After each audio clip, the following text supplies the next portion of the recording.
ಇನ್ನು ಸದ್ಯ ಬಾಗಲಕೋಟೆಯಲ್ಲಿ ನಿಷೇಧಾಜ್ಞೆ ಜಾರಿಯಲ್ಲಿದೆ.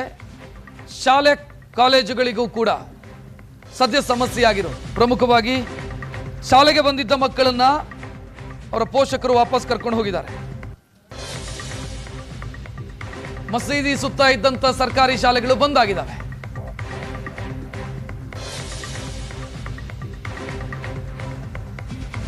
ಕಿಡಿಗೇಡಿಗಳ ಕೃತ್ಯ ಇಡೀ ಬಾಗಲಕೋಟೆಯ ನೆಮ್ಮದಿಯನ್ನ ಕಸಿದಿರು. ಸದ್ಯ ಶಾಲೆಗಳು ನಡೀತಾ ಇಲ್ಲ. ವ್ಯಾಪಾರ ವ್ಯವಹಾರದ ಮೇಲೂ ಕೂಡ ಸಮಸ್ಯೆಗಳಾಗಿದೆ, ಅಥವಾ ವ್ಯಾಪಾರ ವ್ಯವಹಾರಕ್ಕೂ ಕೂಡ ಕರಿನೆರಳು ಕವಿದಿರೋದು. ಯಾರೋ ಕಿಡಿಗೇಡಿಗಳು ಕಲ್ಲೆಸಿತಾರೆ, ಇಡೀ ಊರಿನ ನೆಮ್ಮದಿ ಹಾಳಾಗತ್ತೆ.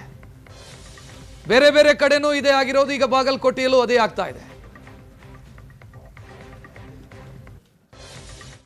ಬಂಗಾ ಮಸೀದಿಯ ಸುತ್ತಮುತ್ತ ಇರತಕ್ಕಂಥ ಶಾಲೆಗಳೀಗ ಖಾಲಿ. ಇಲ್ಲಿ ನೋಡಿ, ನನ್ನ ಹಿಂದೆ ಇಲ್ಲಿ ಬಂಗಾ ಮಸೀದಿಯನ್ನು ನೋಡ್ತಾ ಇದ್ರೆ ಇಲ್ಲಿ ಸಾಕಷ್ಟು ಬಿಗಿ ಭದ್ರತೆಯನ್ನು ಇಲ್ಲಿ ಈಗಾಗಲೇ ಕೈಗೊಳ್ಳಲಾಗಿದೆ. ಅಂದರೆ ಸಾಕಷ್ಟು ಪೊಲೀಸ್ ಅಧಿಕಾರಿಗಳು ಮೂರು ಜಿಲ್ಲೆಗಳಿಂದ ಅಲ್ಲಿ ಬಂದಿರುವಂಥದ್ದು. ಬಿಗಿ ಭದ್ರತೆ ಒಂದು ಕಡೆಗೆ ಆಗಿದೆ. ಇಲ್ಲೊಂದು ಕಡೆಗೆ ನಾವು ತೋರಿಸ್ತಾ ಇದ್ದೀವಿ ನೋಡಿ, ಸರ್ಕಾರಿ ಕನ್ನಡ ಹೆಣ್ಣು ಮಕ್ಕಳ ಶಾಲೆ ಇದೆ. ಇಲ್ಲಿ ಹಿರಿಯ ಪ್ರಾಥಮಿಕ ಶಾಲೆ ಇದೆ. ಇಡೀ ಶಾಲೆ ಏನಂತಂದರೆ ಈಗ ಖಾಲಿಯಾಗಿ ಗೋಚರ ಆಗ್ತಾ ಇದೆ. ಇಲ್ಲ ಒಳಗಡೆ ಹೋಗಿ ತೋರಿಸ್ತೀವಿ ನೋಡಿ. ಅಂದರೆ ಯಾವ ರೀತಿಯಾಗಿ ಅಂದರೆ ಇವತ್ತು ಎಂದಿನಂತೆ ಶಾಲೆ ಶುರುವಾಗಬೇಕಾಗಿತ್ತು, ಆದರೆ ಇಲ್ಲಿ ಏನಂದ್ರೆ ಒಂದು ಗಲಾಟೆ ಗೊಂದಲಗಳ ಸೃಷ್ಟಿಯಾಗಿದ್ದು, ಆ ಕಾರಣದಿಂದಾಗಿ ಇಡೀ ಶಾಲೆ ಅಂತಂದರೆ ಇವತ್ತು ಬಿಕೋ ಅಂತ ಇರುವಂಥದ್ದು. ಇಲ್ಲಿ ನಾವು ನೋಡ್ತಾ ಇದ್ರೆ ಇಲ್ಲಿ 4 ಜನ ಟೀಚರ್ಸ್ ಇದ್ದಾರೆ, ಮತ್ತೊಂದು ಕಡೆಗೆ 60 ಸಂಖ್ಯೆವರೆಗೂ ಮಕ್ಕಳಿದ್ದಾರೆ. ಆದರೆ ಇವತ್ತು ನಾವು ನೋಡ್ತಾ ಇದ್ದೀವಿ ಶಾಲೆ ಸಂಪೂರ್ಣ ಖಾಲಿ ಅನ್ನೋಕ್ಕಾಗಿದೆ. ಟೀಚರ್ಸ್ ಮಾತ್ರ ಇಲ್ಲಿ ಬಂದಿರುವಂಥದ್ದು. ಅಂದರೆ ಯಾವುದೇ ಮಕ್ಕಳು ಬರದೇ ಇರೋದ್ರಿಂದಾಗಿ ಕೂಡ ಅವರು ಕಚೇರಿಯ ಕೆಲಸಗಳಲ್ಲಿ ಅವರು ನಿರತರಾಗಿರುವಂಥದ್ದು. ಪ್ರತಿದಿನ ಇಷ್ಟೊತ್ತಿಗಾಗಲೇ ಶಾಲೆಗೆ ಮಕ್ಕಳು ಬರ್ತಾ ಇದ್ರು, ಮಕ್ಕಳು ಆಟ ಆಡ್ತಾ ಇದ್ರು. ಆದರೆ ಇಲ್ಲಿ ಇವತ್ತು ಎಲ್ಲ ಕೊಠಡಿಗಳಿಗೆ ಬೀಗ ಬಿದ್ದಿರೋದನ್ನು ನೀವು ನೋಡ್ತಾ ಇದ್ದೀರಿ. ಕೆಲವೊಂದು ತೆಗೆದಿದ್ದಾರೆ, ಆದರೆ ಅಲ್ಲಿ ಸಹ ಮಕ್ಕಳು ಬಂದಿಲ್ಲ.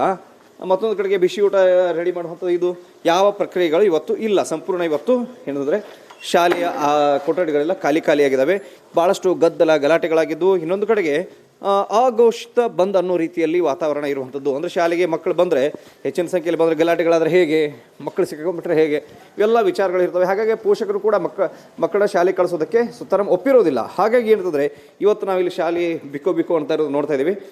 ಇಲ್ಲಿ ಸ್ಕೂಲ್ನ ಹೆಡ್ ಮಾಸ್ಟರ್ ಇದ್ದಾರೆ, ಅವ್ರನ್ನೇ ಮಾತನಾಡಿಸ್ತೀನಿ. ಒಂದು 50 ಮಕ್ಕಳು ಬರಬೇಕಾಗಿತ್ತು ನಮ್ಮ ಪ್ರತಿದಿನ. 57 ತನಕ ಬರ್ತಾವ್ರು ಮಕ್ಕಳು. ಮತ್ತು ಇವತ್ತಿನ ದಿವಸ ಪಾಲಕರು ಬೆಳಗ್ಗೆ ಬಂದಿದ್ದರು. ಅವರು ಪಾಲಕರು ಮತ್ತು ವಾತಾವರಣ ನೋಡಿಕೆ ತಮ್ಮನ್ನೆಲ್ಲ ಮಕ್ಕಳು ಕರ್ಕೊಂಡು ಬಂದಿದ್ರು ಸರ್. ಬೆಳಗ್ಗೆ ಬಂದಿದ್ದಾರೆ ಕೆಲವರು. ಮತ್ತು ಅವ್ರಿಗೆ ಏನೈತೆ ಮತ್ತು ಅವ್ರ ಮಕ್ಕಳು ಹೋಗ್ತೀವಿ ಅಂತಂದ್ರೆ ಹೆಚ್ಚಿನ ಪೊಲೀಸರು ಬಿಗಿ ಭದ್ರತೆ ಎಲ್ಲ ನೋಡಿಕೆ ಮಕ್ಕಳು ಭಯಪಟ್ಟು ವಾಪಸ್ ಹೋದರು. ಭಯ ಇದೆ ಸರ್ ಮಕ್ಕಳಲ್ಲಿ. ಇದೆ ಮತ್ತು ಎಲ್ಲ ಕಿರಿಕಿರಿ ಅವು ಅಕ್ಕವಲ್ಲ ಸರ್. ಆಗಾಗ ಜಗಳನೂ ಮಾಡ್ತಾರೆ. ಮತ್ತು ಅವರು ನಮಗೆಲ್ಲ ನಿನ್ನೆ ರಾತ್ರಿ ಜಗಳ ಹೊಂಟಿತ್ತು ಸರ್. ಅದು ಒಟ್ಟು ನೀವು ಅವರಿಗೆ ಭಯ ಆಗೈತೆ ಅಂತೇಳಿ ಹುಡುಗರು ಅಂಜಾಕತ್ತಿಬಿಟ್ಟವ್ರು, ಸಣ್ಣ ಮಕ್ಕಳದು. ನಾವು ಬೆಳಗ್ಗೆ ನಮ್ಮ ಶಾಲೆಯ ಅವಧಿ ಒಳಗೆ ನಾವು ಮಾಡಾಕತ್ತೀವಿ ಸರ್. ಮತ್ತು ಅಡುಗೆದವರು ಸಿಬ್ಬಂದಿಯವರು ಬಂದಾರ ಸರ್. ಎಷ್ಟು ಮಕ್ಕಳು ಬಂದು ಹೋದ ಸರ್ ವಾಪಸ್ಸು? ಇವತ್ತೊಂದು ಬೆಳಗ್ಗೆ ಒಂದು 20 ಮಕ್ಕಳು ಇದ್ದವರು ಸರ್. ನೀವೇ ತಿಳುವಳಿಕೆ ಕೆಲಸ ಮಾಡಿದ್ರಿ ಸರ್? ಇಲ್ಲ ನಾವು ಯಾಕಂದ್ರೆ ಇದು ಏನೋ ತಿಳುವಳಿಕೆ ಹೇಳುವಂಥ ಪರಿಸ್ಥಿತಿ ಇಲ್ಲ. ಯಾಕಂದ್ರೆ ವಾತಾವರಣ ಇಲ್ಲ. ಮಾಧ್ಯಮ ನೋಡ್ಯಾರೆ, ಅದಕ್ಕಾಗಿ ನಾವು ಸ್ವಲ್ಪ ವ್ಯವಸ್ಥೆ ಎಳಗದೇವ್ರಿ.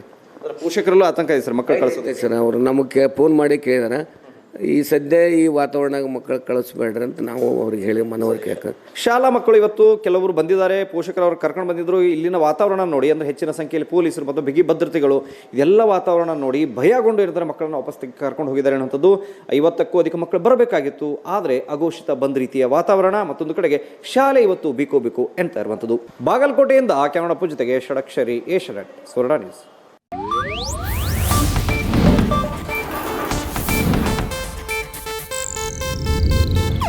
ಇದು ಏಷ್ಯಾನೆಟ್ ನ್ಯೂಸ್ ನೆಟ್ವರ್ಕ್ ಪ್ರಸ್ತುತಿ.